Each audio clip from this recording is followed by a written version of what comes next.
Welcome seventh class. देखें, आज हम करने वाले हैं testing for acids and bases. Acid and base की कैसे हम डिफ्रेंशिएट करेंगे कि एसिड कौन सा है और बेस कौन सा है। तो हर किसी सब्सटेंस को हम टेस्ट नहीं कर सकते। If it is not safe to test every substance to find out if it is basic or acidic. There are some special substances that have different color in acidic and basic medium. They are called acid base indicators. तो कुछ substances होते हैं जिनके हम acid base indicators के तौर पे use करते हैं, जिनको हम टेस्ट करने के लिए यूज़ करते हैं कि acid है substance या basic है। They can be used to test if a substance is acidic or basic.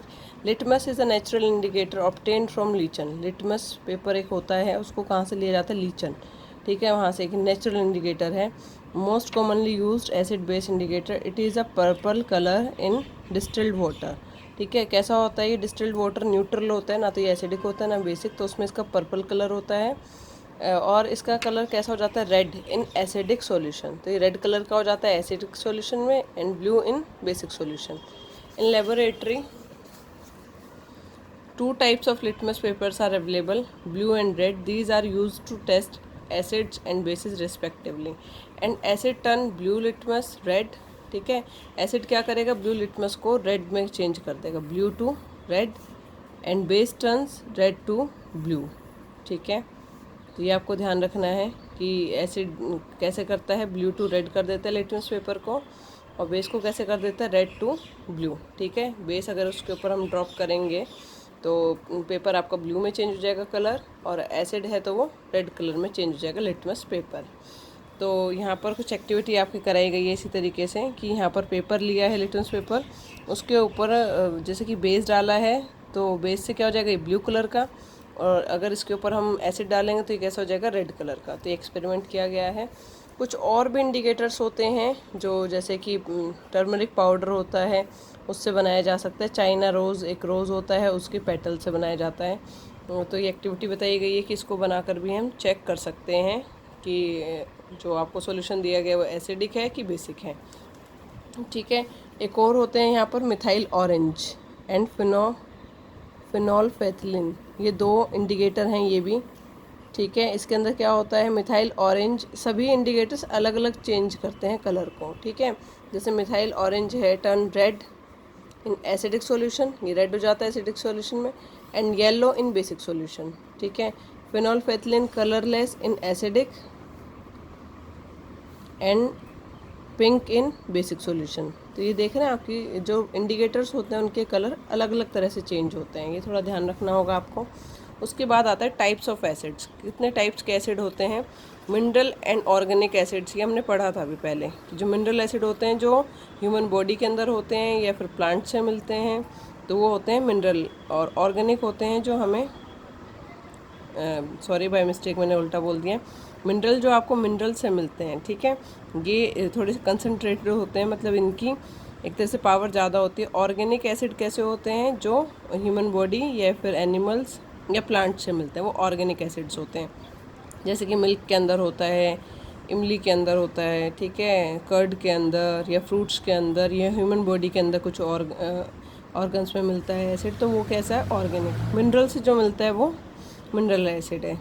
As discussed earlier, hydrochloric acid and sulphuric acid and nitric acid are known as mineral acids. The natural occurring acids such as citric acid, acetic acid, lactic acid are present in human and plant materials are organic acids. ठीक है, ये आपके organic acids होते हैं। और hydrochloric acid, sulphuric acid, ये mineral से मिलते हैं, ये आपके मिनरल एसिड होते हैं। उसके बाद दो कैटेगरी और आती है, कंसनट्रेटेड एंड डिल्यूट। कंसनट्रेटेड होते हैं जिनके अंदर ज़्यादा मात्रा में एसिड होता है। डिल्यूट एसिड होते हैं जो लाइट एसिड्स होते हैं। ठीक है, इनका इफेक्ट ज़्यादा नहीं होता। Hydrochloric acid consist of hydrogen chloride gas dissolve in small quantity of water. ठीक है, हाइड्रोक्लोरिक एसिड में क्या होता है? आपका हाइड्रोजन क्लोराइड को मिक्स किया जाता है किसके अंदर? वाटर के अंदर। तो उसके अंदर स्मॉल वाटर होता है, small quantity water. It is known as concentrated, क्योंकि इसकी पावर एसिडिक ज़्यादा है, ये ज़्यादा एसिडिक है, तो इसको कंसनट्रेटेड बोला जाएगा। हाइड्रोक्लोरिक एसिड जैसे same hydrogen chloride gas is dissolve in more water, यहाँ पर पानी की मात्रा अगर ज़्यादा कर दी जाए the strength of the resulting acid reduces, तो यहाँ पर एसिड की स्ट्रेंथ कम हो जाएगी, जो कि जिसको बोला जाता है डिल्यूट एसिड। ठीक है, यहाँ पर ही जो एसिड बनेगा वो ज़्यादा इफेक्टिव नहीं होगा। तो वाटर के ऊपर डिपेंड करता है, एसिड इज कंसनट्रेटेड और dilute depending on the amount of water present in it. कुछ प्रॉपर्टीज़ हैं कि क्या क्या प्रॉपर्टीज़ होती हैं एसिड्स की, देखिए। एसिड्स हैव सोर टेस्ट, कैसा होता है इनका टेस्ट, सोर मतलब कि खट्टा। Acid turn blue litmus red, क्या कर देते हैं ये ब्लू लिटमस को रेड में चेंज करते हैं। All acid solution, acidic solution conduct electricity, क्या इनके अंदर से इलेक्ट्रिसिटी पास हो सकती है, yes acid can conduct electricity. Acids are corrosive in nature, corrosive का मतलब होता है जैसे कि जंग लग जाना। ठीक है, अगर कोई मेटल है उसके ऊपर अगर आप एसिड डाल देंगे तो कुछ टाइम बाद वहाँ पर जंग लग जाएगा, तो ये कैसे नेचर के होते हैं, corrosive. Strong acids can destroy paper, cloth, wood. Acid also corrode metal such as iron and aluminium. Corrosive का मतलब एक तो ख़राब करने वाली टर्म में यूज़ किया गया है, जैसे किसी कपड़े पे गिर जाएंगे तो उसको जला दे सकते हैं। ठीक है, वुड के ऊपर, पेपर के ऊपर, तो इनको ख़राब कर सकते हैं। कोरोसिव नेचर का मतलब ये है, और जंग लगा सकते हैं कुछ मेटल्स के अंदर।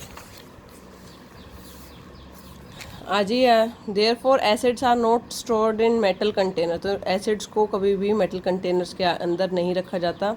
Glass container are use for storing acids, mineral acid excepting कार्बनिक acid cause burns on skin. ठीक है, मिनरल एसिड क्या कर सकते हैं, हमारी स्किन को भी बर्न कर सकते हैं। Therefore should be handled very carefully, तो इनको बहुत ही ध्यान से यूज़ करना चाहिए।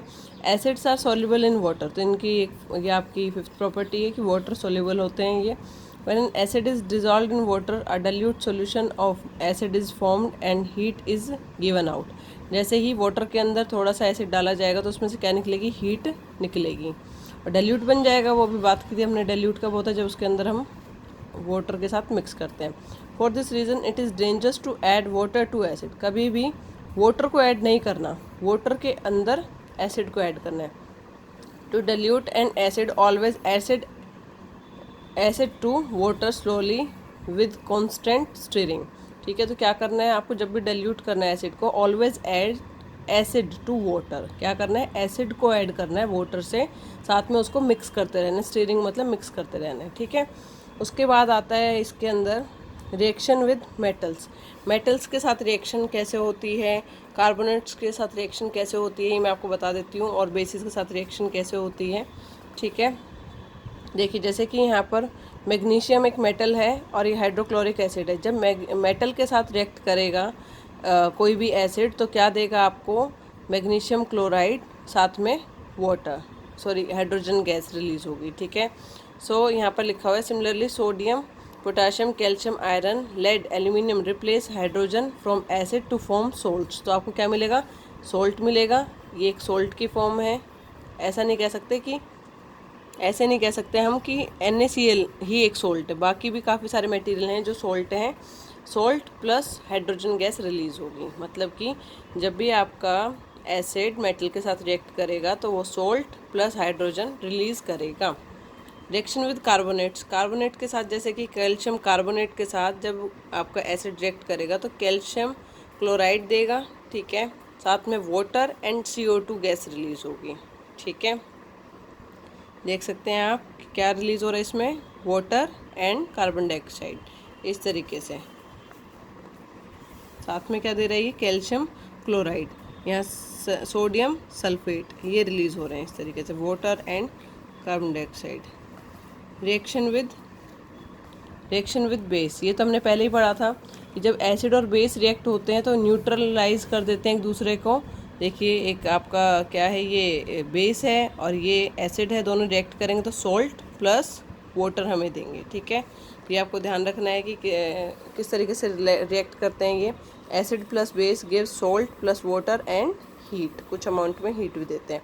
The reaction of an acid with a base to form a salt and water is called neutralisation, ये काफ़ी इंपॉर्टेंट है, न्यूट्रलाइजेशन कहलाता है, ये हमारे स्टमक में भी यूज़ होता है।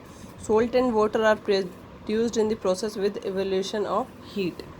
ठीक है, note that word salt here does not refer only common salt, जो salt word की बात मैं कर रही हूँ वो केवल सोडियम क्लोराइड NaCl की बात नहीं हो रही है। ठीक है, but is a general term it refers to the compound form when acid is neutralised by base और वाइस वर्सा।